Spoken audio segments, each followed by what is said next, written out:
What's up there everyone, I'm Jellis Vaes, the founder of the IPS Project, the educational platform on life. In my training at the suicide line, when we were all, going through that training, another person who was also being trained asked to one of the trainers that she heard a story of someone who worked at the suicide line who actually committed suicide.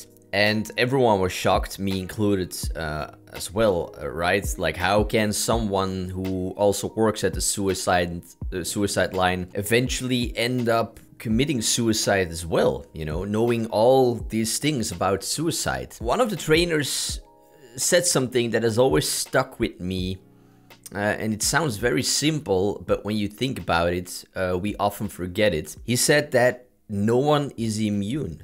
No one is immune. Even if you work at the suicide line, it doesn't mean that you all of a sudden are immune to those thoughts. You are not.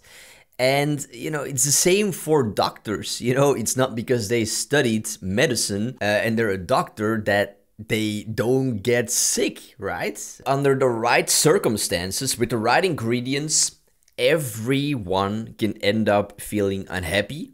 Everyone can end up being depressed.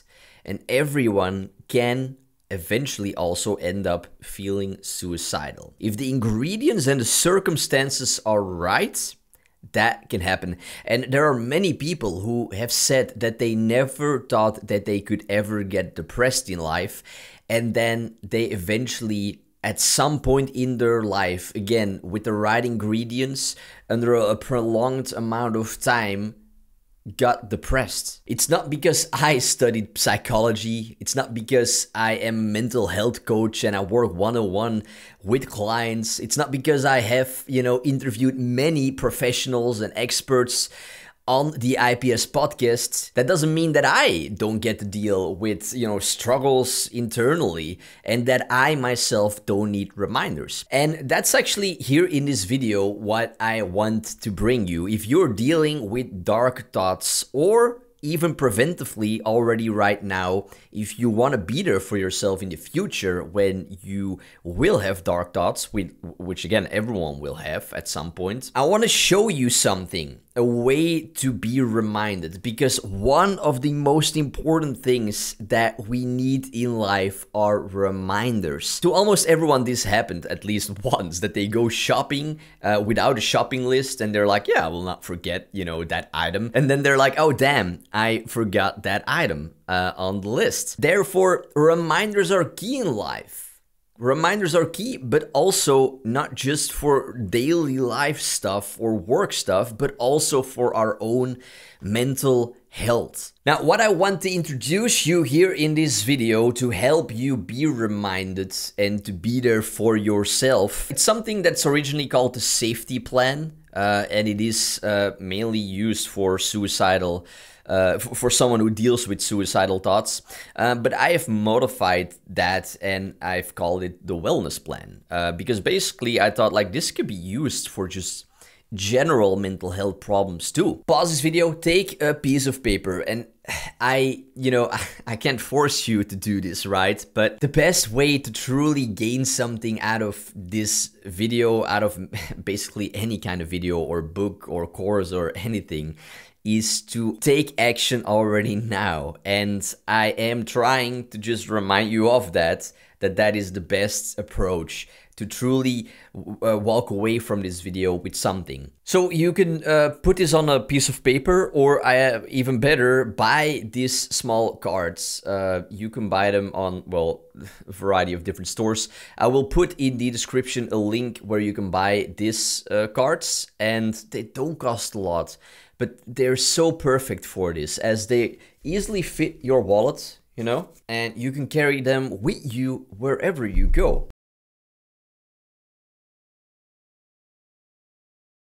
I want to show you how we're going to create this, the different steps that this wellness plan consists of.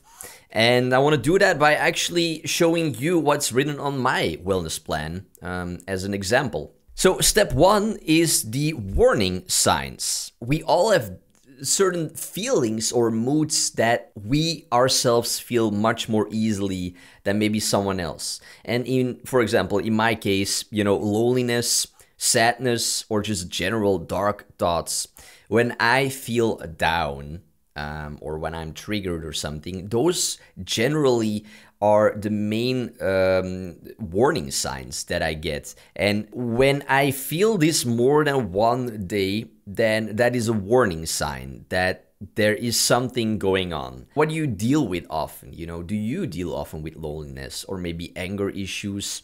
Or what do you feel often based on what you're currently going through? And then we have step 2, which is internal coping strategies. And this is basically things that you can do to distract your own thoughts from, your own problems without contacting another person. Basically, this comes down to what can you do yourself first about this. That's step 2. And if we look at what I've written down, it's go climb, or taking a walk in nature, listening to a podcast episode or audiobook related to the topic that's causing me to feel this way. Meditation, that helps me a lot too during such moments. Play guitar or piano, go for a run, and watch an episode from Friends, the TV series. Write down the ones that you truly know can truly help you. You could write down a list of 100 things, but I guess not all of those 100 ones are gonna be as effective as some of them in that list of 100 ones. So take a few out that really help you in the moments when you feel these warning signs. And then we have step 3 after that, people and social settings that provide distraction or people whom I can ask for help. Now here you're gonna list a couple of people that when you call them will be there for you or can listen to, something that you're dealing with. For some, this might be a very difficult one, but everyone has at least one person. Even if your relationship is not completely perfect, if you at least know from previous experiences that you've called to that person and they were there to listen to you, that person you should write down. And here, for privacy reasons, I've just made up 3 totally different names than the actual names of the person. And besides the name, also write down the phone number. Also, I just added some random phone number there. But just to give you, an idea how this all looks. All right, and then we move on to step 4, and that is professionals or agencies I can contact during a crisis. If you work with a therapist, then write down the name of that person there and the phone number as well. Or your doctor, you could also write down there. Or maybe a psychiatry. If you don't have, then, it could always be a good investment to go to a therapist and to just have that relationship with that person. Even if you're not in a crisis right now, it's good to already have health professionals in your life when you will have a crisis, because then you already laid out that connection and that contact with that person. And then also write down a local emergency service. Now, I wrote down, in my case, the suicide line on there with also, again, the phone number. Now, it's not because I am suicidal or something. It's just that I know that the suicide line here in Belgium is 24/7 available. The line is meant, of course, if you're dealing with suicidal thoughts. But if I truly, will continue to deal with loneliness, sadness, and dark thoughts for a prolonged time, then those thoughts might come to enter in my head again.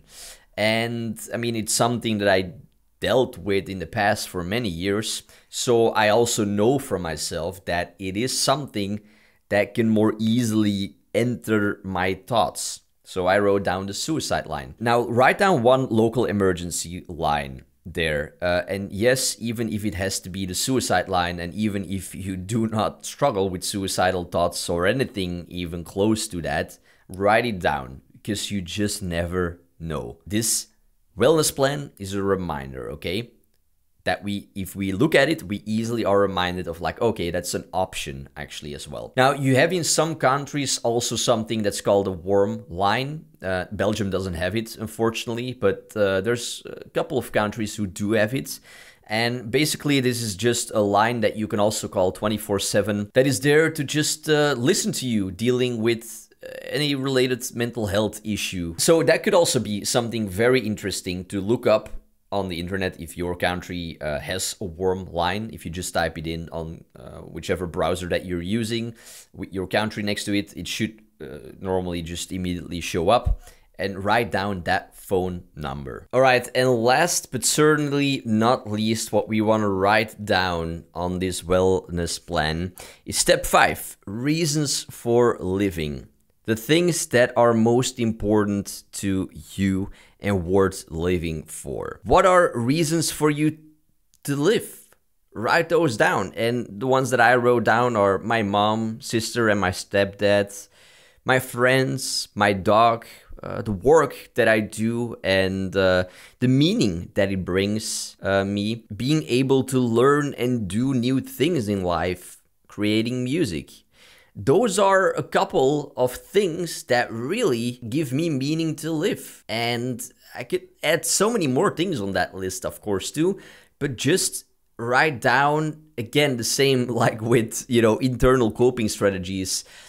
You don't per se write down 100. Write down the core ones that you really know help. And here's write down the core reasons for living that you know can help you to want to live on. I know this step 5 can be a very tough one to fill in, especially if you're watching this video right now and you are, dealing with a lot. You're just feeling really bad right now.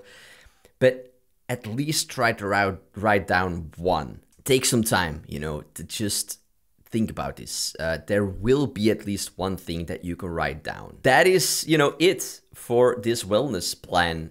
Those are the things to write down. If you put this on a card like this, it's a bit smaller, then I just wrote down like step 1, step 2, step 3 at the top, and not per se like, warning signs or internal coping strategies next to, step 2, for example, there. You can make it a little bit shorter, right? Just add the key things on it. I mean, you will know step 1, what it will be about, right? When you read what you wrote on it.